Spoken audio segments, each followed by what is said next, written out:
بسم اللہ الرحمن الرحیم۔ السلام علیکم اسٹوڈنٹس، آج کی اس ویڈیو میں ہم انشاءاللہ تعالی جماعت نہم اسلامیات لازمی کی نیو بک میں سے باب پنجم کے ایک اہم ٹاپک گواہی کے احکام و مسائل کے سوالات کے جوابات آپ کی خدمت میں بیان کریں گے۔ سوال ہے، شہادت کا معنی و مفہوم بیان کریں۔ تو اس کا جواب ہے، گواہی کے لیے قرآن و سنت میں شہادت کا لفظ استعمال ہوا ہے۔ شہادت یا گواہی کا مطلب ہے کسی چیز یا معاملہ کو اپنے علم کے مطابق ذمہ داری کا ثبوت دیتے ہوئے واضح کرنا ہے تاکہ حقدار کو اس کا حق مل سکے۔ اگلا سوال ہے، مرد و عورت کی گواہی کے بارے میں اسلامی احکام تحریر کریں۔ تو اس کا جواب ہے، گواہی دینے کے لیے یہ شرط ہے کہ گواہ مسلمان، عاقل، بالغ اور عادل ہو۔ اگر دو مرد گواہ نہ ہو تو ایک مرد اور دو عورتوں کی گواہی بھی قبول کی جائے گی۔ چنانچہ ارشاد باری تعالی ہے، ترجمہ، اور اپنے مردوں میں سے دو گواہ بنا لیا کرو۔ پھر اگر دو مرد نہ ہو تو ایک مرد اور دو عورتیں گواہ بناؤ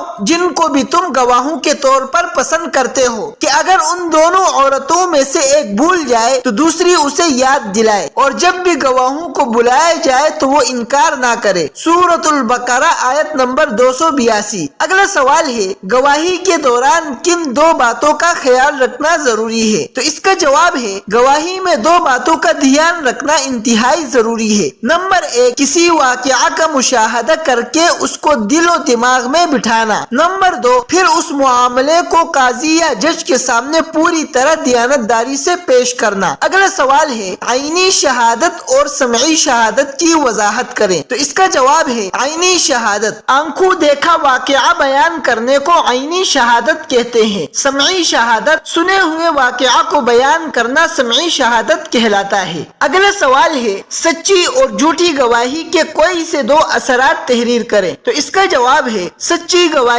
کے اثرات۔ نمبر 1، سچی گواہی سے اللہ تعالیٰ کی خوشنودی حاصل ہوتی ہے۔ نمبر 2، معاشرے میں امن قائم ہوتا ہے۔ جھوٹی گواہی کے اثرات۔ نمبر 1، جھوٹی گواہی سے اللہ تعالیٰ ناراض ہوتا ہے۔ نمبر 2، معاشرہ بدامنی اور ظلم کا شکار ہوتا ہے۔ ڈیئر اسٹوڈنٹس، اب اس ٹاپک کے تفصیلی سوالات کے جوابات کی طرف چلتے ہیں۔ تفصیلی سوال ہے، قرآن و سنت کی روشنی میں گواہی کی اہمیت واضح کریں۔ تو اس کا جواب ہے، گواہی کا معنی و مفہوم۔ گواہی کے لیے قرآن و سنت میں شہادت کا لفظ استعمال ہوا ہے۔ شہادت یا گواہی کا مطلب ہے کسی چیز یا معاملہ کو اپنے علم کے مطابق ذمہ داری کا ثبوت دیتے ہوئے واضح کرنا ہے تاکہ حقدار کو اس کا حق مل سکے۔ گواہی دینے والے کو گواہ کہتے ہیں۔ گواہی میں دو باتوں کا دھیان رکھنا انتہائی ضروری ہے۔ نمبر 1، کسی واقعہ کا مشاہدہ کر کے اس کو دل و دماغ میں بٹھانا۔ نمبر 2، پھر اس معاملے کو قاضی یا جج کے سامنے پوری طرح دیانتداری سے پیش کرنا۔ قرآن کی روشنی میں گواہی کی اہمیت۔ اسلام میں گواہی کو بڑی اہمیت حاصل ہے۔ گواہی اسلام میں امانت کی طرح ہے۔ جس طرح امانت کا ادا کرنا ضروری ہے، اسی طرح گواہی کا ادا کرنا بھی ضروری ہے۔ چنانچہ قرآن پاک میں اللہ تعالیٰ کا ارشاد ہے، اعوذ باللہ من الشیطان الرجیم، بسم اللہ الرحمن الرحیم، ولا یأبى الشہداء اذا ما دعوا۔ سورۃ البقرہ آیت نمبر 282۔ ترجمہ، جب بھی گواہوں کو بلایا جائے تو وہ انکار نہ کریں۔ گواہی چھپانے کی ممانعت کے حوالے سے ارشاد باری تعالی ہے، وَلَا تَكْتُمُوا الشَّهَادَةَ وَمَن يَكْتُمْهَا فَإِنَّهُ آثِمٌ قَلْبُهُ وَاللَّهُ بِمَا تَعْمَلُونَ عَلِيمٌ۔ سورۃ البقرہ آیت نمبر 283۔ ترجمہ ہے، اور گواہی کو مت چھپاؤ، اور جس کسی نے اس گواہی کو چھپایا تو بے شک اس کا دل گناہگار ہے، اور جو کچھ تم لوگ کرتے ہو اللہ اسے خوب جاننے والا ہے۔ حدیث کی روشنی میں گواہی کی اہمیت۔ گواہی کی اہمیت واضح کرتے ہوئے نبی کریم صلی اللہ علیہ وسلم نے ارشاد فرمایا، اگر لوگوں کو محض دعوے کی وجہ سے ہی سب کچھ دے دیا جائے تو کتنے ہی لوگ خون اور مال کا دعویٰ کر ڈالیں گے۔ اس لیے دعوے دار کے ذمے گواہ ہیں اور انکار کرنے والے کے ذمے قسم ہے۔ حوالہ ہے صحیح بخاری حدیث نمبر 4470۔ جھوٹی گواہی کا وبال۔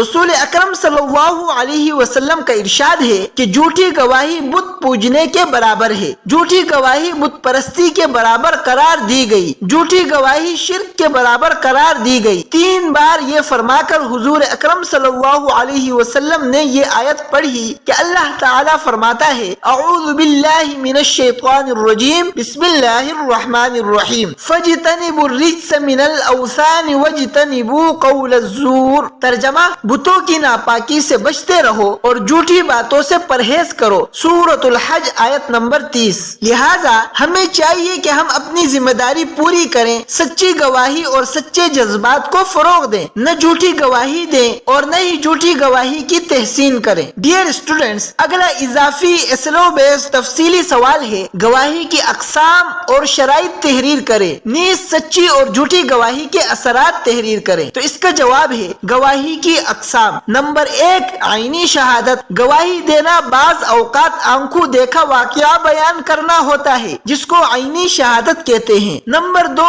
سمعی شہادت، بعض اوقات گواہ کسی چیز کو سن کر شہادت دیتا ہے، اس کو سمعی شہادت کہتے ہیں۔ نمبر 3، شہادت علی الشہادت، جب گواہ کسی شخص کو اپنی شہادت کی گواہی پر گواہ بنا دیتا ہے تب اس کو شہادت علی الشہادت یعنی گواہی پر گواہی دینا کہا جاتا ہے۔ گواہی کی شرائط، گواہی دینا چونکہ ایک اعلیٰ منصب و مرتبہ ہے، اس لیے گواہی دینے کے لیے یہ شرط ہے کہ گواہ مسلمان، عاقل، بالغ اور عادل ہو۔ غیر مسلم کی شہادت قابل قبول نہ ہوگی۔ اگر 2 مرد گواہ نہ ہو تو ایک مرد اور 2 عورتوں کی گواہی بھی قبول کی جائے گی۔ چنانچہ ارشاد باری تعالیٰ ہے، ترجمہ، اور اپنے مردوں میں سے 2 گواہ بنا لیا کرو، پھر اگر 2 مرد نہ ہو تو ایک مرد اور 2 عورتیں گواہ بناؤ جن کو بھی تم گواہوں کے طور پر پسند کرتے ہو کہ اگر ان دونوں عورتوں میں سے ایک بھول جائے تو دوسری اسے یاد دلائے، اور جب بھی گواہوں کو بلایا جائے تو وہ انکار نہ کرے۔ سورۃ البقرہ آیت نمبر 282۔ سچی گواہی کے اثرات، سچی گواہی سے معاشرے میں امن قائم ہوتا ہے، بھائی چارے کے جذبات فروغ پاتے ہیں، ایک دوسرے کے لیے ایثار کا جذبہ فروغ پاتا ہے، رضا الہی کا حصول ممکن ہونے کے ساتھ ساتھ احساس ذمہ داری جیسے احساسات فروغ پاتے ہیں۔ جھوٹی گواہی کے اثرات، جھوٹی گواہی سے اللہ تعالیٰ ناراض ہوتا ہے، جھوٹی گواہی سے دشمنیاں فروغ پاتی ہیں، جھوٹی گواہی سے معاشرے میں بے سکونی پیدا ہوتی ہے، جھوٹی گواہی سے معاشرہ بد امنی اور ظلم کا شکار ہو جاتا ہے۔ لہذا ہمیں چاہیے کہ ہم اپنی ذمہ داری پوری کریں، سچی گواہی اور سچے جذبات کو فروغ دیں، نہ جھوٹی گواہی دیں اور نہ ہی جھوٹی گواہی کی تحسین کریں۔ ڈیئر اسٹوڈنٹس، اب اس ٹاپک کے اسلوب بیسڈ سوالات کے جوابات کی طرف چلتے ہیں۔ سوال ہے، گواہی کب فرض ہوتی ہے؟ تو اس کا جواب ہے جب گواہی دینے والا کوئی اور نہ ہو اور معاملہ صرف 2 گواہوں کو معلوم ہو تو اس وقت گواہی دینا فرض ہو جاتا ہے۔ اگلا سوال ہے، گواہی مستحب کے درجے میں کب آتی ہے؟ تو اس کا جواب ہے جب بہت سارے لوگ پیش آمدہ واقعہ سے باخبر ہوں تو گواہی فرض نہیں بلکہ مستحب کے درجے میں آ جاتی ہے۔ اگلا سوال ہے، ترجمہ کریں وَلَا يَأْبَ الشُّهَدَاءُ إِذَا مَا دُعُوا، سورۃ البقرہ آیت نمبر 282۔ تو اس کا جواب ہے اور جب بھی گواہوں کو بلایا جائے تو وہ انکار نہ کریں۔ اگلا سوال ہے، ترجمہ کریں وَلَا تَكْتُمُوا الشَّهَادَةَ، سورۃ البقرہ آیت نمبر 283۔ تو اس کا جواب ہے اور گواہی کو مت چھپاؤ۔ اگلا سوال ہے، ترجمہ کریں وَمَن يَكْتُمْهَا فَإِنَّهُ آثِمٌ قَلْبُهُ، سورۃ البقرہ آیت نمبر 283۔ تو اس کا جواب ہے، ترجمہ، اور جس کسی نے اس گواہی کو چھپایا تو بے شک اس کا دل گناہگار ہے۔ اگلا سوال ہے، عینی شہادت اور سمعی شہادت میں کیا فرق ہے؟ تو اس کا جواب ہے عینی شہادت مشاہدے پر اور سمعی شہادت سماعت پر دی جاتی ہے۔ اگلا سوال ہے، شہادت علی الشہادت کس کو کہتے ہیں؟ تو اس کا جواب ہے اپنی گواہی پر کسی دوسرے شخص کو گواہ بنانا شہادت علی الشہادت ہے۔ اگلا سوال ہے، عورتوں کی گواہی سے متعلق قرآن کا حکم تحریر کرے۔ تو اس کا جواب ہے اللہ تعالیٰ نے ارشاد فرمایا، ترجمہ، اور اپنے مردوں میں سے 2 گواہ بنا لیا کرو، پھر اگر 2 مرد نہ ہو تو ایک مرد اور 2 عورتیں گواہ بناؤ جن کو بھی تم گواہوں کے طور پر پسند کرتے ہو کہ اگر ان دونوں عورتوں میں سے ایک بھول جائے تو دوسری اسے یاد دلائے، اور جب بھی گواہوں کو بلایا جائے تو وہ انکار نہ کرے۔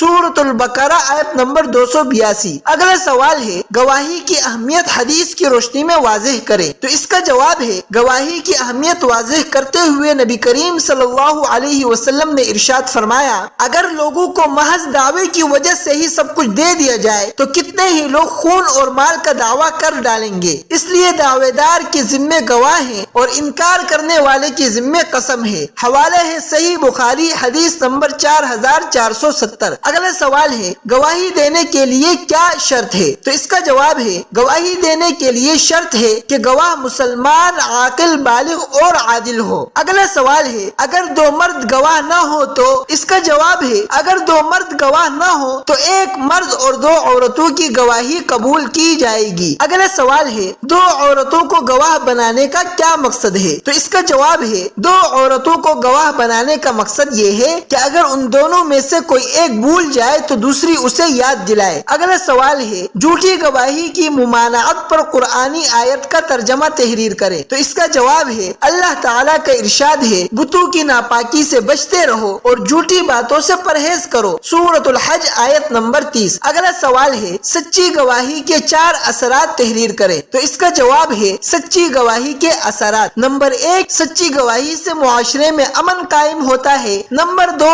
بھائی چارے کے جذبات فروغ پاتے ہیں۔ نمبر 3 ایک دوسرے کے لیے ایثار کا جذبہ فروغ پاتا ہے۔ نمبر 4 رضا الہی کا حصول ممکن ہونے کے ساتھ ساتھ احساس ذمہ داری جیسے احساسات فروغ پاتے ہیں۔ اگلا سوال ہے جھوٹی گواہی کے 4 اثرات تحریر کریں۔ تو اس کا جواب ہے جھوٹی گواہی کے اثرات: نمبر 1 جھوٹی گواہی سے اللہ تعالیٰ ناراض ہوتا ہے۔ نمبر 2 جھوٹی گواہی سے دشمنیاں فروغ پاتی ہیں۔ نمبر 3 جھوٹی گواہی سے معاشرے میں بے سکونی پیدا ہوتی ہے۔ نمبر 4 جھوٹی گواہی سے معاشرہ بدامنی اور ظلم کا شکار ہو جاتا ہے۔ اگلا اور آخری سوال ہے گواہی کے حوالے سے ہم پر کیا ذمہ داری عائد ہوتی ہے؟ تو اس کا جواب ہے معاشرتی امن کے قیام کے لیے ضروری ہے کہ ہم سچی گواہی اور سچے جذبات کو فروغ دیں اور نہ جھوٹی گواہی دیں اور نہ جھوٹی گواہی کا یقین کریں۔ ڈیئر اسٹوڈنٹس، اس ویڈیو میں جماعت نہم اسلامیات لازمی کی نیو بک میں سے باب پنجم کے اہم ٹاپک گواہی کے احکام و مسائل کے مختصر، تفصیلی اور اسلوب بیسڈ سوالات کے جوابات آپ کی خدمت میں بیان کیے جا چکے ہیں۔ اس ویڈیو میں کچھ سمجھ نہ آیا ہو یا اس حوالے سے کوئی سوال ہو تو کمنٹ باکس میں کیجئے گا، انشاءاللہ تعالی اس کا جواب دیا جائے گا۔ اسی کے ساتھ ہمیں اجازت دیجئے، ملتے ہیں اگلی ویڈیو میں۔ اللہ حافظ۔